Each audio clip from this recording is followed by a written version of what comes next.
ನಮಸ್ಕಾರ ಸ್ನೇಹಿತರೆ, ಭಕ್ತಿ ವೈಭವ ಯೂಟ್ಯೂಬ್ ಚಾನಲ್ಗೆ ತಮಗೆಲ್ಲರಿಗೂ ಸುಸ್ವಾಗತ. ಸ್ನೇಹಿತರೆ, ನಾಳೆಯೇ ಮಹಾಶಿವರಾತ್ರಿ ದಿನದಂದು ಶಿವನನ್ನು ಒಲಿಸಿಕೊಳ್ಳಲು ಈ ದೀಪಾರಾಧನೆಯನ್ನು ನೀವು ಮಾಡಿ ಸಕಲ ಐಶ್ವರ್ಯ ಮನೆಗೆ ನೀಡುವ ಶಿವನಿಗೆ ಪ್ರಿಯವಾದ ಈ ಒಂದು ತೆಂಗಿನಕಾಯಿಯ ದೀಪವನ್ನು ನೀವು ಹಚ್ಚಿದ್ದೇ ಆಗಿದ್ದಲ್ಲಿ ನಿಮಗೆ ಅದೃಷ್ಟ ಬೆನ್ನ ಹಿಂದೆಯೇ ಇರುತ್ತೆ ಅಂತಲೇ ಹೇಳ್ಬೋದು.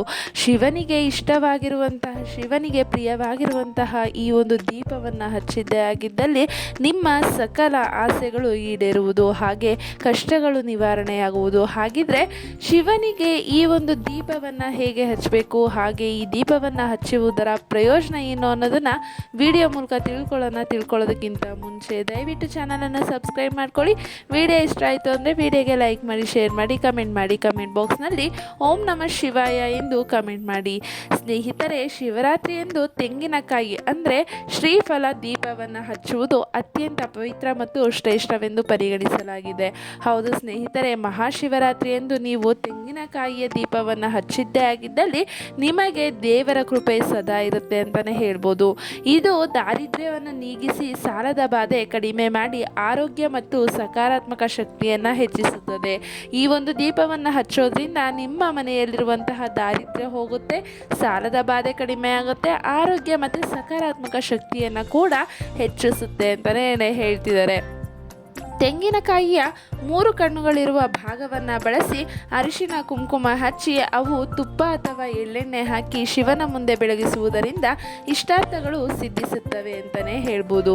ಹೌದು ಸ್ನೇಹಿತರೆ, ಮಹಾಶಿವರಾತ್ರಿ ಎಂದು ನೀವು ಈ ಒಂದು ದೀಪಕ್ಕೆ ತುಪ್ಪ ಅಥವಾ ಎಳ್ಳೆಣ್ಣೆಯನ್ನು ಹಾಕಿ ಶಿವನ ಮುಂದೆ ನೀವು ಇಟ್ಟು ಬೇಡ್ಕೊಂಡಿದ್ದೇ ಆಗಿದ್ದಲ್ಲಿ ನಿಮ್ಮ ಇಷ್ಟಾರ್ಥಗಳು ಸಿದ್ಧಿಸುತ್ತವೆ ಅಂತಲೇ ಹೇಳ್ತಿದ್ದಾರೆ. ಹಾಗಿದ್ರೆ ತೆಂಗಿನಕಾಯಿಯ ದೀಪವನ್ನು ಹಚ್ಚುವ ವಿಧಾನ ನೋಡೋದಾದರೆ ಮೊದಲಿಗೆ ಅದನ್ನು ಈ ರೀತಿ ತಯಾರು ಮಾಡ್ಕೋಬೇಕಾಗತ್ತೆ.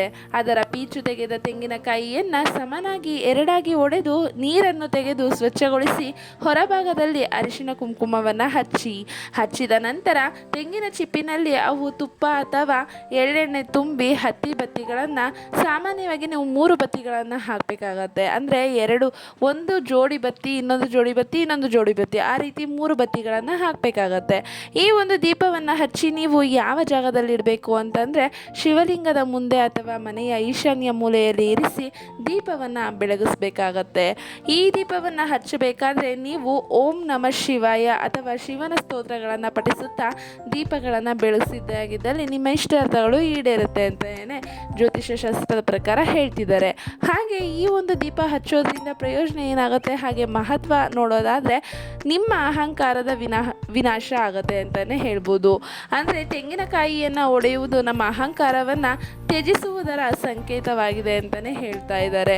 ಹೌದು ಸ್ನೇಹಿತರೆ, ಈ ಒಂದು ದೀಪವನ್ನು ಹಚ್ಚೋದ್ರಿಂದ ನಮ್ಮಲ್ಲಿರುವ ಅಹಂಕಾರವನ್ನು ನಾವು ಕಡಿಮೆ ಮಾಡ್ಕೋಬೋದು, ಅದನ್ನು ತ್ಯಜಿಸುವುದರ ಸಂಕೇತ ಅಂತಲೇ ಹೇಳ್ತಿದ್ದಾರೆ. ಇದಾದ ನಂತರ ಧನ ಪ್ರಾಪ್ತಿ ಕೂಡ ಆಗುತ್ತೆ. ಅಂದರೆ ಆರ್ಥಿಕ ಸಮಸ್ಯೆಗಳು, ಸಾಲದ ಬಾಧೆಗಳು ದೂರವಾಗಿ ಲಕ್ಷ್ಮೀ ಕಟಾಕ್ಷ ಹಾಗೆ ಶಿವನ ಕಟಾಕ್ಷ ಸಿಗುತ್ತೆ ಅಂತಲೇ ಹೇಳ್ತಿದ್ದಾರೆ. ಇದಾದ ನಂತರ ಮನಃಶಾಂತಿ ಅಂದರೆ ನಕಾರಾತ್ಮಕ ಶಕ್ತಿಗಳನ್ನು ದೂರ ಮಾಡಿ ಮನಸ್ಸಿಗೆ ಪ್ರಶಾಂತತೆಯನ್ನು ನೀಡುತ್ತೆ ಅಂತಲೇ ಹೇಳ್ತಿದ್ದಾರೆ. ಇದಾದ ನಂತರ ಆರೋಗ್ಯ ಕೂಡ ವೃದ್ಧಿಯಾಗುತ್ತೆ. ಅಂದರೆ ದೀರ್ಘಕಾಲದ ಕಾಯಿಲೆಗಳಿಂದ ಬಳಲುವವರು ಈ ದೀಪವನ್ನು ಹಚ್ಚಿದರೆ ಆರೋಗ್ಯ ಸುಧಾರಿಸುತ್ತದೆ ಎಂದು ನಂಬಲಾಗಿದೆ. ಶಿವರಾತ್ರಿಯಂದು ಭಕ್ತಿ ಶ್ರದ್ಧೆಯಿಂದ ಈ ಪೂಜೆಯನ್ನು ಮಾಡೋದ್ರಿಂದ ಶಿವನ ವಿಶೇಷ ಅನುಗ್ರಹ ಪಡೆಯಬಹುದು ಅಂತಲೇ ಹೇಳ್ತಿದ್ದಾರೆ.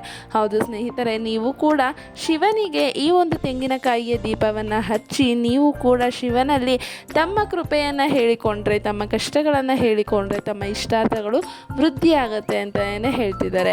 ಸ್ನೇಹಿತರೆ, ನೀವು ಕೂಡ ಶಿವರಾತ್ರಿ ಎಂದು ಶಿವನಿಗೆ ಈ ದೀಪವನ್ನು ಹಚ್ಚಿ ನಿಮ್ಮ ಇಷ್ಟಾರ್ಥಗಳನ್ನು ವೃದ್ಧಿಸಿಕೊಳ್ಳಿ ಅಂತ ಹೇಳ್ತಾ ಇದ್ದೀನಿ.